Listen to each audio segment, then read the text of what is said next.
नमस्कार शेतकरी बंधू आणि भगिनींनो, कृषी दर्शनच्या या कार्यक्रमात तुमच्या सगळ्यांचं मनपूर्वक स्वागत. मंडळी, पारंपरिक शेती ही आपली ओळख, पण अधिक उत्पादनासाठी आपल्याला नवीन तंत्रज्ञानाचा वापर हा करावाच लागेल. असंच एक नवीन तंत्रज्ञान म्हणजे टिश्यू कल्चर. यालाच ऊती संवर्धन असं सुद्धा म्हणतात. पण आपल्यापैकी बहुतांश शेतकरी बंधूंना टिश्यू कल्चरबद्दल कल्पना नसेल किंवा फार मोठ्या प्रमाणावर त्यांनी या तंत्रज्ञानाचा वापर केला नसेल. म्हणून टिश्यू कल्चर हे नेमकं काय आहे आणि आपल्या शेतकरी बंधूंसाठी ते कसं फायदेशीर ठरू शकतं हे जाणून घेण्याचा आज प्रयत्न करणार आहोत. आणि यासाठी आज आपल्या स्टुडिओमध्ये आपण आमंत्रित केलेलं आहे जिल्हा व्यवस्थापक महाबीज जैव तंत्रज्ञान केंद्र नागपूरचे श्री प्रफुल्ल जैन यांना. नमस्कार सर. नमस्कार. नागपूर दूरदर्शन केंद्राच्या स्टुडिओमध्ये आपलं स्वागत. आणि आज आपण चर्चा करणार आहोत ती फायदेशीर ऊती संवर्धन तंत्रज्ञान याविषयी. सर, सुरुवात इथूनच करूया. थोडा नवीन विषय आहे, तर आमच्या शेतकरी बंधूंना कृपया आपण हे सांगावं की ऊती संवर्धन किंवा आपण ज्याचा उल्लेख टिश्यू कल्चर असा करतो आहे ते नेमकं काय आहे. टिश्यू कल्चर एक आधुनिक तंत्रज्ञान आहे ज्यामध्ये वनस्पतींच्या लहान भागापासून, जसे की पेशींचा समूह ज्याला आपण ऊती म्हणतो, किंवा एक लहान अवयव हे निर्जंतुक आणि नियंत्रित वातावरणामध्ये किंवा प्रयोगशाळेमध्ये एक विशिष्ट पोषण माध्यम असते त्यावर वाढवून कमी कालावधीत आणि कमी जागेमध्ये लाखो रोपांची निर्मिती करता येते. सदर रोपे ही जोमदार असतात आणि त्याची गुणवत्ता चांगली असते आणि विषाणूमुक्त असतात. त्यामुळे उत्पादन चांगलं येते. आणि विशेष म्हणजे आपण त्याच्या आपली जी अनुवांशिक शुद्धता जी असते त्याच्यामध्ये आपण म्हणजे जसे मातृवृक्षाचे गुणधर्म ते पूर्ण त्याच्यामध्ये त्यांच्या डॉटर्समध्ये येतात. त्यामुळे ते अनुवांशिकदृष्ट्या शुद्ध असतात. बरोबर. पण आपण आत्ता बोलताना बोललो की हे नवीन तंत्रज्ञान आहे, म्हणजे आत्ता इतक्यात आलेलं आहे की बरंच जुनं आहे. सर, हे तंत्रज्ञान 1902 हाबरलँड या सायंटिस्टनी विकसित केले होते. भारतामध्ये 1950 प्रोफेसर माहेश्वरी यांनी इथे आपलं तंत्रज्ञान वापरून रोपे तयार केली. आणि आपल्या भारतामध्ये जैन इरिगेशन यांनी 1990 टिश्यू कल्चर केळीमध्ये यांचं काम सुरू केलेलं आहे. अच्छा, म्हणजे साधारणतः 90च्या दशकामध्ये 90 पासून सदर तंत्रज्ञान विकसित झालेलं आहे. बरोबर, भारतामध्ये. सर, मग आता आपण म्हणतोय की पारंपरिक पद्धतीने जी रोपांची लागवड व्हायची त्याच्यापेक्षा जर आपल्याला ऊती संवर्धन म्हणजे टिश्यू कल्चरची रोपं लावायची असतील तर याचे नेमके फायदे कोणते. टिश्यू कल्चर रोप लागवडीचे फायदे जसे की सदर रोपे हे विषाणूमुक्त असतात, विषाणू आणि जीवाणूमुक्त असतात. भारत सरकारच्या जैवतंत्रज्ञान विभाग NCSTCP म्हणजे national certification system for tissue culture raised plant ही एक त्यांची यंत्रणा आहे ज्याच्यामध्ये टिश्यू कल्चर पद्धतीने तयार जे रोपं होतात त्यांची गुणवत्ता, विषाणूमुक्तता आणि त्यांची अनुवांशिक शुद्धता ही तपासली जाते. आणि जी रोपं त्यात पास होतात 30 रोपे शेतकऱ्यांना विकली जातात. त्यामुळं त्या रोपांची हमी असते. आणि पारंपरिक शेतीमध्ये आपण जे घेतो त्याला काही टेस्ट करत नाही, काही चाचणी त्याची घेत नाही. त्यामुळे त्याच्यामध्ये विषाणू असतात आणि उत्पादन त्याच्यात घट होते. दुसरी गोष्ट, पिकाचा कालावधी कमी असतो. आणि आपण हे साधारण टिश्यू कल्चर वापरून 32 महिन्यामध्ये आपण 3 पीक घेऊ शकतो. एक मुख्य पीक आणि 2 खोडवा पिके. मुख्य पीक 12 महिन्याचं आणि 2 खोडवा पिके 10 महिन्याची, असे 32 महिने आपण 3 पिकं घेऊ शकतो. त्या विरोधात आपण पारंपरिक बेन पद्धत लागवडीत पाहिली त्याच्यामध्ये 15 ते 16 वर्षाचं एक पीक म्हणजे 32 वर्षामध्ये आपली 2 पिकं होतात. आणि दुसरी गोष्ट, लॅबॉरेटरीमध्ये कमी कालावधीत जास्त म्हणजे एका मातृवृक्षापासून आपण निवड केली तर आपल्याला 10,000 रोपांपर्यंत आपण निर्मिती करू शकतो. बरोबर. तिसरी गोष्ट, वर्षभर आपण लागवड करू शकतो, वर्षभर रोपं उपलब्ध राहतात. चौथी गोष्ट, अनुवांशिक शुद्धता असल्यामुळे जसे की मातृवृक्षाचे गुणधर्म पूर्ण त्या रोपांमध्ये उतरतात. त्यामुळे 2 टाईप असतात ते प्लॅन्ट्स, त्याच्यामध्ये व्हेरिएशन राहत नाही. एकसारखे रोपं असतात, वयाची एकसारखे असल्यामुळे एकसारखी कापणीला येतात. आणि पिकाचा काळ तुम्हाला सांगितलं लवकर असतो. फळाची जी दर्जा असतो तो गुणवत्ता चांगली असते. फळांची संख्या जास्त असते. त्यानंतर फांद्याचा आकार त्याची एकसारखं असते, समान असतात. त्यामुळे दर चांगले भेटतात आणि एकाच वेळेस काढायला आल्यामुळे शेतकऱ्याला त्याचं नियोजन करता येते. नियोजन चांगलं होतं अर्थातच. म्हणजे पारंपरिक पद्धती आणि महत्त्वाचा याचा एक फायदा असा आहे की ज्या दुर्मिळ जाती आहेत किंवा ज्या लुप्त होऊन राहिलेल्या आहेत आणि काही काही ठिकाणी जसं बियांमध्ये फळांमध्ये बी नसते किंवा काही ठिकाणी परागीकरण होत नाही किंवा तिथं फळधारणा होत नाही किंवा गर्भधारणा होत नाही, अशा वनस्पतीमध्ये आपण हे तंत्रज्ञान वापरून हे असं महत्त्वाचे तंत्रज्ञान आहे आणि आपण त्याची रोपाची निर्मिती करू शकतो. बरोबर. म्हणजे पारंपरिक पद्धतीपेक्षा नक्कीच हे फायदेशीर आहे. सर, पण शेतकरी बंधूंना विशेष करून एक त्रास जो नेहमीसाठी असतो तो म्हणजे रोगांचा प्रादुर्भाव. आता आपण विषाणूचा उल्लेख केला, व्हायरस. असं म्हणतात की विषाणूजन्य रोगाचा प्रादुर्भाव झाला की त्यानंतर मग त्यावर काही उपचार होत नाहीत किंवा करता येत नाही. तर मग या टिश्यू कल्चरच्या माध्यमातून आपल्याला त्याला काही पर्याय देता येईल का? 100%. टिश्यू कल्चर हे आम्ही तुम्हाला सांगितलं की NCS-TCP यंत्रणा हे प्रमाणित करते. त्याच्यामध्ये 4 प्रकारचे केळीमध्ये व्हायरस असतात. एक बनाना बंची टॉप व्हायरस, दुसरं बनाना स्टिक व्हायरस, तिसरं कुकुंबर मोझॅक व्हायरस आणि चौथं बनाना ब्रॅक्ट मोझॅक व्हायरस. त्याच्यानंतर एक पनामा म्हणजे फुझेरियम विल्ट हाय डिसीज आहे, बॅक्टेरियल विल्ट हाय डिसीज आहे आणि एक सिगोटोका. हे रोग फार म्हणजे नुकसान करतात पिकांचं. आपण जर टिश्यू कल्चर रोपं वापरली तर हे रोग येणार नाही. म्हणजे कारण की आपण खात्रीशीर रोपं घेतलेली असतात, ते 5 झालेली रोपंच आपण घेतो. त्याला अपवाद एक दोन फळं जर एक दोन जर झाडं निघाले तर आपण ते काढू शकतो. बरोबर. म्हणजे रोगमुक्त रोपं आपल्याला या तंत्रज्ञानाने भेटणार आहे. खात्रीशीर मिळतात. सर, एक मुद्दा तुम्ही आता उल्लेख केलात तो म्हणजे अनुवांशिक शुद्धता. बरेच वेळा शेतकरी बंधू रोपं आणतात पण नंतर कालांतराने त्यांना कळतं की आपण आणणार वेगळंच होतो आणि दिसतंय दुसरं. तर हा सुद्धा जी अडचण आहे ती टिश्यू कल्चरच्या माध्यमातून दूर होईल? 100%. कारण की याच्यामध्ये मातृवृक्षाची आपण निवड करतो. मातृवृक्षाची निवड करताना आपण खात्री करतो की तोच तो वाण आहे का. त्याच्यानंतर NCS-TCP या जी यंत्रणा आहे त्यांनी आपल्याला गाईडलाईन दिलेल्या आहेत, मार्गदर्शन सूचना दिलेल्या आहेत. त्या मातृवृक्षाची निवड कशी करावी त्याच्यामध्ये आपण जो झाड आहे त्याचा आपण बुंदा, त्यानंतर झाडाची उंची, फळांचे वजन, त्याच्या पिकाचा कालावधी, ह्या सगळ्या गोष्टी तपासूनच आपण मातृवृक्षाची निवड करतो. अच्छा. म्हणजे चांगला दर्जेदार मातृवृक्ष असला तर त्याच्या खात्रीशीर सोर्स असतो. आपल्याला माहीत असतं की आपल्या स्तोत्र जे खात्रीशीर असल्यामुळे आपण त्यात फसवणूक शेतकऱ्याची होत नाही. आपण जे बाकीचे बियाणे घेतो पारंपरिक पद्धतीमध्ये त्याच्यामध्ये आपल्याला खात्री नसते की हे कोणत्या जातीचं बियाणं आहे. बरोबर. आणि बरेच वेळा एक शेतकरी बंधूंची अडचण अशी असते की दर्जेदार रोपं जी आहेत ती फार मोठ्या प्रमाणात उपलब्ध नसतात नर्सरीधारकांकडे. तर अशावेळी टिश्यू कल्चर तंत्रज्ञान आपल्याला मदत करेल? 100%. कारण की याच्यामध्ये काय असते की टिश्यू कल्चर मी तुम्हाला सांगितलं कमी कालावधीमध्ये जास्त आपण तयार करू शकतो. एका उतीपासून आपण 10,000 रुपयापर्यंत निर्मिती करू शकतो. टिश्यू कल्चर लॅबोरेटरी या भरपूर प्रमाणात झालेल्या आहेत, जसं की कृषी विद्यापीठे, त्याच्यानंतर महाबीज, वसंतदादा शुगर इन्स्टिट्यूट, या ठिकाणी आपल्याला ते रोपं मिळू शकतात. बरोबर. पण आपण एक बघतो सर, जी पारंपरिक पद्धतीने जी रोपांची लागवड होते तर त्याच्यामध्ये वाढ जी आहे ती कमी जास्त असते. काढणीचा कालावधी जो असतो तो समोर मागे होतो. अशावेळी बरेच वेळा शेतकऱ्यांना नियोजन करताना अडचण होते. मग टिश्यू कल्चरवाली जी रोपं आहेत, ऊती संवर्धनामार्फत जी तयार केलेली रोपं आहे त्याच्यामध्ये सुद्धा ही अडचण असते की काही वेगळं दिसून येतं? नाही, टिश्यू कल्चरमध्ये एक वयाची रोपे असतात, त्यांची उंची एकसारखी असते, ते एकसारख्या ते कापणीला येतात. त्यामुळं तुमची जे बाग आहे एकाच वेळेस खाली होईल, तुम्हाला त्याचं नियोजन करता येईल आणि तुम्हाला त्याचं जे अर्थशास्त्र तुम्हाला लावता येईल. जसं की तुम्हाला आता हे 12 महिने झाले, 12 महिने तुमचं पीक शेत खाली झालं, तुम्ही दुसरं त्याच्यात पीक लावू शकता किंवा तुम्ही खोडवा घेऊ शकता. एक मुद्दा असतो सर शेतकरी बंधूंच्या दृष्टीने की कुठली क्वालिटी किंवा दर्जा जो आहे उत्पादनाचा तो कसा असेल आणि संभाव्य बाजारभाव जो आहे. समजा आपण टिश्यू कल्चरचं तंत्रज्ञान स्वीकारलं तर उत्पादनाचा दर्जा आणि बाजारभाव याबद्दल काय सांगाल? टिश्यू कल्चरमध्ये फळांचा दर्जा म्हणजे गुणवत्ता चांगली असते, फण्यांची संख्या जास्त असते, फण्यांचा आकार एकसारखा असतो, त्याच्यामुळे त्याला बाजारभाव चांगला मिळतो, उत्पादन चांगलं असते. जसं की पारंपरिक बेन पद्धत लागवडीमध्ये आपल्याला उत्पादन मिळत असेल त्याच्यापेक्षा जास्त उत्पादन आपल्याला टिश्यू कल्चर 40% उत्पादन जास्त मिळते. उत्पादन तुमचं हे वाढलं, उत्पन्न वाढलं आणि त्याच्यानंतर तुमचं फळांचा दर्जा चांगला असल्यामुळे तुम्हाला दर चांगले मिळतात. त्यामुळे तुम्हाला त्याचा फायदा जास्त होतो. एक प्रश्न आता शेतकरी बंधूंच्या मनामध्ये कुतूहल हे नक्कीच असेल की टिश्यू कल्चर हे तंत्रज्ञान तर एकदम छान वाटतं ऐकायला, पण कोणकोणत्या पिकांमध्ये टिश्यू कल्चरची रोपं उपलब्ध आहेत? टिश्यू कल्चर रोपं सध्या फळबागामध्ये केळी, डाळिंब, पेरू, जांभूळ, स्ट्रॉबेरी, डेट पाम आणि संत्रा या पिकांमध्ये उपलब्ध आहे. त्याच्यानंतर आपलं फुल पिकांमध्ये जरबेरा, शेवंती, आर्किड हे उपलब्ध आहे. तसंच आपण फील्ड क्रॉप म्हणतो त्याच्यामध्ये ऊस, बांबू, हळद आणि आपलं सागवान याच्यामध्ये टिश्यू कल्चर रोपांची निर्मिती केली जाते. म्हणजे विविध प्रकारची जी फळझाडं, फुलझाडं, भाजीपाला पिकं सगळीकडे हे पर्याय उपलब्ध आहेत. हां, बरोबर. सर, तुम्ही सांगितलं की हे जे रोपं आहेत ते प्रयोगशाळेत तयार होतात लॅबॉरेटरीमध्ये, तर नेमकी ही प्रक्रिया कशी असते हे खरंच ऐकायला आम्हाला आवडेल.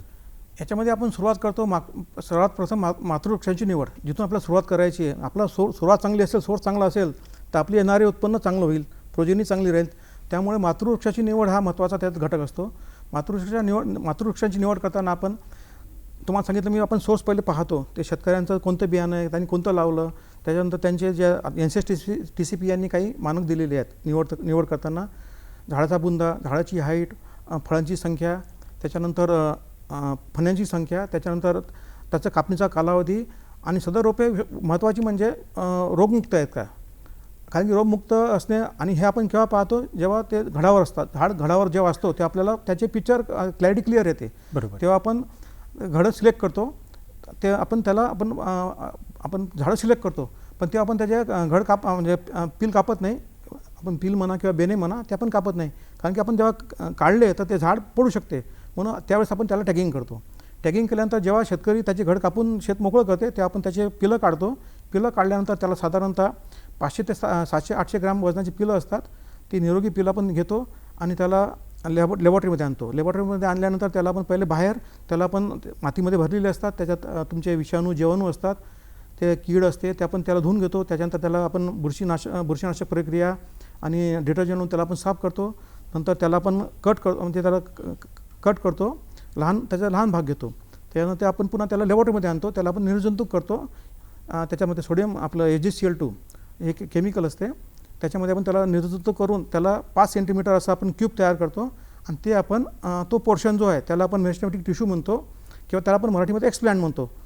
तो एक्सप्लांट तयार झाला तर त्या एक्सप्लांटला आपण नंतर निर्जंतुक वातावरण जिथं असते ती एक लॅमिनार एअरफ्लो कॅबिनेट असते लॅबॉरेटरीमध्ये, त्या मशीनवर आपण ते एक्सप्लांट घेऊन जातो. तिथे आपण एक मीडिया असतो, कल्चर मीडियामध्ये जे वनस्पतीच्या पेशींना किंवा रोपांना जे आवश्यक अन्नद्रव्ये असतात ते आपण रसायनाद्वारे पुरवली असतात.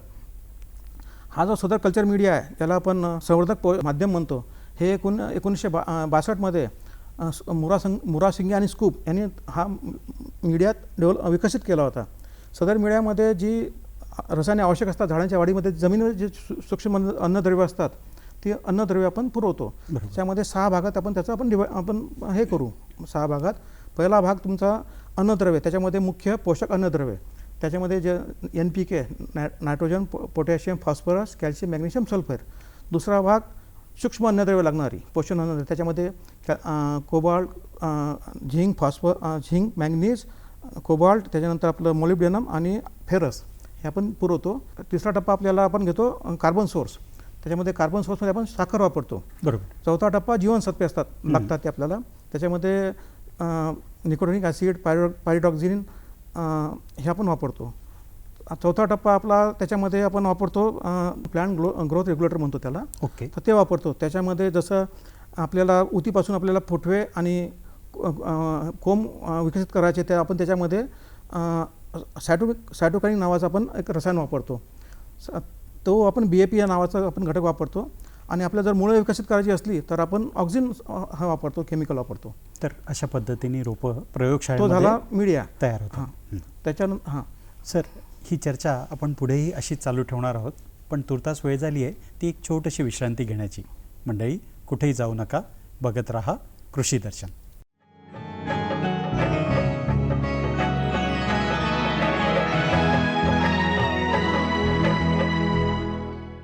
विश्रांतीनंतर पुन्हा एकदा तुमच्या सगळ्यांचं मनपूर्वक स्वागत. आपण चर्चा करत होतो ती फायदेशीर ऊती संवर्धन तंत्रज्ञान याविषयी, आणि आपल्यासोबत तज्ज्ञ आहेत जैन सर. सर, प्रयोगशाळेत रोपे कशी तयार करावी हा मुद्दा आपण पूर्ण करावा. आपण आता प्रथम मातृवृक्षाची निवड पाहिली, त्याच्यानंतर आपण कल्चर मीडिया कसा तयार करतो तो पाहिला. आता त्या तिसरा भाग आहे की ऊतींचे त्या मीडियामध्ये आपण रोपण करतो. तर सदर प्रक्रिया ही निर्जंतुक वातावरणामध्ये केली जाते. त्याच्यामध्ये आपण एक कल्चर मीडिया असतो तो घेतो आणि त्याच्यामध्ये आपण तो एक्सप्लांट टाकतो. त्याच्यानंतर आपण हे जे इनॉक्युलेशन केलं ते आपण एक ग्रोथ रूममध्ये ठेवतो, जिथे वातावरण नियंत्रित राहते. साधारणतः 25 डिग्री टेम्परेचर ±2 डिग्री अशा वातावरणामध्ये, आणि पूर्ण लॅबॉरेटरी निर्जंतुक असते तिथं आपण ठेवतो. साधारणतः 1 महिने तिथं कल्चर ठेवल्यानंतर त्याला म्हणजे लहान आपण हे ठेवतो टिश्यू, त्याच्यापासून आपल्याला पूर्ण बॉटल भरून मिळतात, म्हणजे मल्टिप्लिकेशन झालेलं असते. म्हणजे त्याचा मल्टिप्लिकेशन रेट जास्त असतो. त्याच्यानंतर त्याच्यात आपल्याला सबकल्चर करणं गरजेचं असते. सबकल्चर यासाठी की एक तर ते रोपं वाढलेली असतात, अन्नद्रव्य संपते आणि त्यांना जागा मिळत नाही, त्यामुळे आपण त्याला सबकल्चर करतो. तर ते आपण पुन्हा तीच प्रक्रिया करतो. मीडिया घेतो, त्या लॅमिनार फ्लो कॅबिनमध्ये त्याला कट करतो, पेशीचे विभाजन करतो वाढलेल्या पेशींचे, आणि पुन्हा त्याचे आपण मल्टिप्लिकेशन घेतो. असे आपण 9 सायकल घेतो. 9 सायकलनंतर आपलं टार्गेट पूर्ण झालं तर त्याच्यानंतर आपण त्याला, आता ही रोपे यांना मुळे नसतात, तर आपल्याला मुळे विकसित करणं आता बाहेर काढायचे असतात. तर बाहेर काढण्यासाठी आपल्याला मुळे विकसित करणे गरजेचे असते. तर अशा लास्ट स्टेजला आपण त्याला मग रूटिंग हार्मोन्स टाकतो. त्याच्यामध्ये तुम्हाला मी सांगितलं ऑक्झिन्स हे वापरतो. ऑक्झिन वापरल्यामुळे फक्त मुळे विकसित होतात, आणि ऑक्झिनमध्ये टाकल्यानंतर 1 महिना आपण लॅबोरेटरी ठेवल्यानंतर ते रोपे बाहेर जाण्यासाठी तयार असतात. म्हणजे कृत्रिमरित्या पूर्ण रोप आपण लॅबोरेटरीमध्ये तयार झालं. सर, मला एक कुतूहल म्हणून प्रश्न वाटतोय की लॅबोरेटरीमध्ये तयार केलेलं रोप हे कदाचित नाजूक असेल, मग असं रोप आपण डायरेक्ट शेतात लावलं तर ते टिकेल का?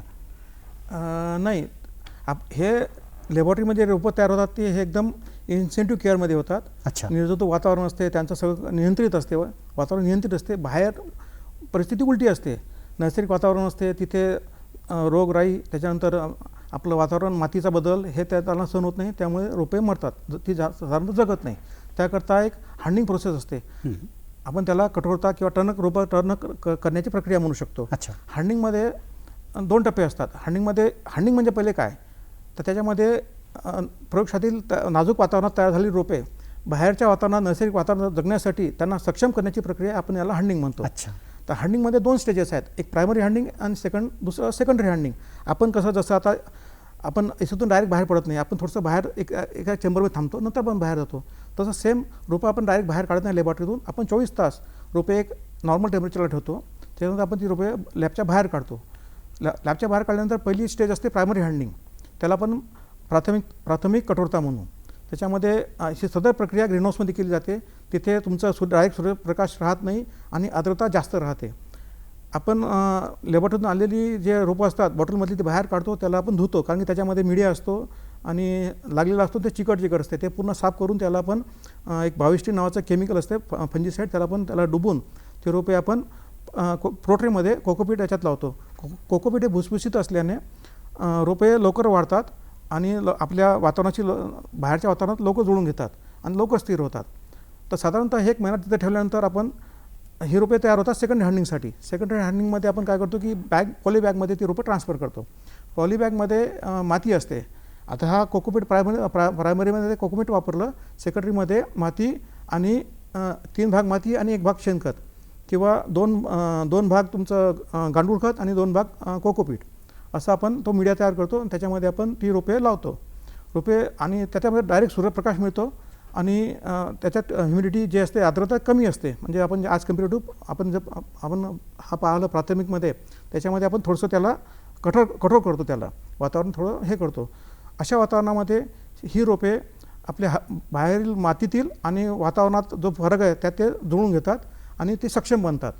त्याला चांगलं विकसित झाल्यानंतर आपण त्याला 2 महिन्यांनी त्याला आपण बाहेर विकण्यासाठी आपण त्याला शेतामध्ये लावू शकतो. आपण प्रयोगशाळेतील नाजूक रोपं टप्प्याटप्प्याने शेतात लागवायच्या दृष्टीनेही सक्षम केली जातात. बरोबर. सर, टिश्यू कल्चरच्या बाबतीत आपण बोलतो आहे की बुवा इतर पारंपरिक पिकापेक्षा याचं उत्पादन क्षमता जी जास्त आहे, त्याबद्दल काय सांगाल?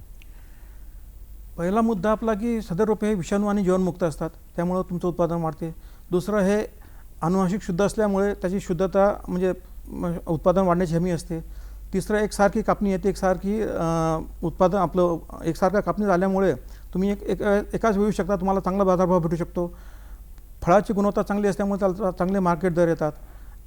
असे एक साधारणतः ते फायदेशीर तंत्रज्ञान आहे. छान. सर, आमच्या शेतकरी बंधूंच्या दृष्टीने अतिशय महत्त्वाची माहिती तुम्ही सांगत आहात. पण परत एकदा वेळ झाली आहे ती छोटीशी विश्रांती घेण्याची. मंडळी, कुठेही जाऊ नका, बघत राहा कृषी दर्शन.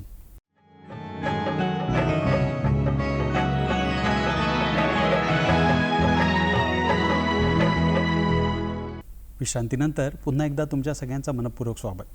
कृषी दर्शनच्या या कार्यक्रमात आपण बघत होतो की फायदेशीर ऊती संवर्धन तंत्रज्ञान म्हणजे काय, आणि याबाबत आपण माहिती करून घेत होतो जिल्हा व्यवस्थापक महाबीज जैवतंत्रज्ञान केंद्र नागपूरच्या प्रफुल्ल जैन सरांकडून.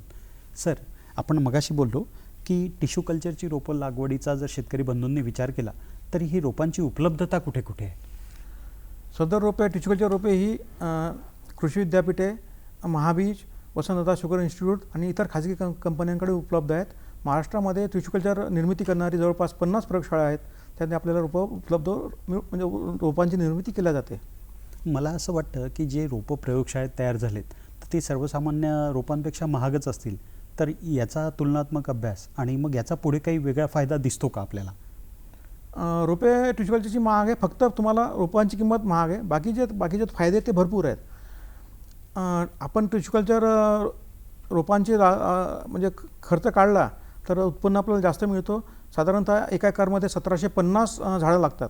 1750 आपण 20 किलो जरी आपण घट पकडला आणि 15 रुपये प्रति किलो जर आपण दर पकडला तर आपल्याला 5,10,000 रुपये प्रति एकर आपल्याला उत्पादन होते. आणि आपण लागवड खर्च जर 1.5 लाख आपण जर वजा केला तर आपल्याला जवळपास 3.5 लाख रुपये आपल्याला निव्वळ नफा मिळतो. आपण हे कमीत कमी साधारण पकडलेलं आहे. त्यामुळे हे तंत्रज्ञान नक्कीच फायदेशीर आहे. म्हणजे रोपांची किंमत जास्त आहे पण होणारा फायदा भरपूर आहे. कारण की फक्त रोपाची किंमत नाही, तुम्हाला उत्पादन त्याच्यामध्ये सर्वात महत्त्वाचं म्हणजे कमी कालावधीत तुम्हाला सांगितलं 3 वर्ष आपण 32 महिन्यामध्ये 3 पिकं घेऊ शकतो. तो एक तुमचा फायदा झाला. उत्पादन म्हणजे फळांची दर्जा चांगला असल्यामुळे त्याचा फायदा झाला आणि दर चांगले मिळतात. आणि विशेष म्हणजे तुम्हाला त्याचं उत्पन्न जास्त मिळते. साधारणतः पारंपरिक पद्धतीत आपण जे बेने लागवड करतो त्याच्यापेक्षा 40% उत्पादन हमखास जास्त मिळते टिश्यूच्या टेक्नॉलॉजी वापरून. सर, पण बहुतांश शेतकरी बंधू ज्यांना थोडासा आर्थिक अडचण असू शकते, त्यांना इतका मोठा खर्च करायची कदाचित क्षमता नसेल, तर अशावेळी काही शासकीय सहाय्य आपल्याला काही योजना आहेत का? याबद्दल काय सांगाल? महाराष्ट्रामध्ये मनरेगा, महात्मा गांधी राष्ट्रीय रोजगार हमी योजना या योजनेमध्ये प्रति हेक्टरी जवळपास 2,56,000 रुपयांचं अनुदान दिले जाते केळी लागवडीसाठी. सदर योजना जळगावमध्ये लागू आहे. 3 वर्षाच्या लागवडीकरता ही योजना आहे. याच्यामध्ये पहिल्या वर्षामध्ये 1,73,000 रुपये मिळतात. दुसऱ्या वर्षामध्ये 44 लाख मिळतात आणि तिसऱ्या वर्षामध्ये 36 लाख मिळतात. 3 वर्ष तुम्हाला लागवड करणं गरजेचं आहे. ही योजना अत्यंत अल्पभूधारक जे म्हणजे जे दारिद्र्यरेषेखाली लोक आहेत, अनुसूचित जाती आणि जमाती या प्रकाराकरता ही योजना आहे. दुसरी योजना आहे नॅशनल हॉर्टिकल्चर मिशन. याच्यामध्ये 50,000 रुपये प्रति हेक्टर अनुदान मिळते. मनरेगामध्ये तुम्हाला 2 हेक्टर मर्यादा आहे. नॅशनल हॉर्टिकल्चर मिशनमध्ये तुम्हाला 50,000 प्रति हेक्टर अनुदान मिळते आणि सदर हे अनुदान 4 हेक्टरपर्यंत मर्यादित आहे. त्याच्यानंतर बांबू मिशन, नॅशनल बांबू मिशन याच्यामध्ये 50% महाराष्ट्र अटल बांबू समृद्धी योजना याच्यामध्ये अनुदान मिळते बांबू रोपांना. आणि हे महागडी टेक्नॉलॉजी असल्यामुळे शासन याला अनुदान देते. तसंच प्रयोगशाळा निर्मितीसाठी हे प्रयोगशाळा टेक्नॉलॉजी ही टिश्यू कल्चर टेक्नॉलॉजी महाग असल्यामुळे प्रयोगशाळा स्थापनेकरता शासन याला अनुदान देते. याच्यामध्ये mission for integrated development of horticulture या स्कीममध्ये हे विभाग यांना अनुदान देते. बरोबर. सर, अत्यंत महत्त्वाची माहिती तुम्ही सांगत आहात. मंडळी, आजच्या चर्चेअंती तुम्हाला हे लक्षात आलंच असेल की टिश्यू कल्चर या तंत्रज्ञानाच्या माध्यमातून दर्जेदार, रोगमुक्त आणि विशेषतः अधिक उत्पादनक्षम रोपांची निर्मिती होऊ शकते. अर्थातच पारंपरिक पद्धतीपेक्षा या रोपांचा दर हा थोडा जास्त आहे, पण त्यापासून होणारा संभाव्य फायदासुद्धा याला एक आर्थिकदृष्ट्या सक्षम पर्याय ठरू शकतो हे आपल्याला पटलं असेलच. आणि यासाठी सर्व शेतकरी बंधू भगिनींच्या वतीने तसेच नागपूर दूरदर्शनच्या वतीने मी जैन सर यांचे आभार मानतो. धन्यवाद सर. नमस्कार. धन्यवाद मंडळी. धन्यवाद.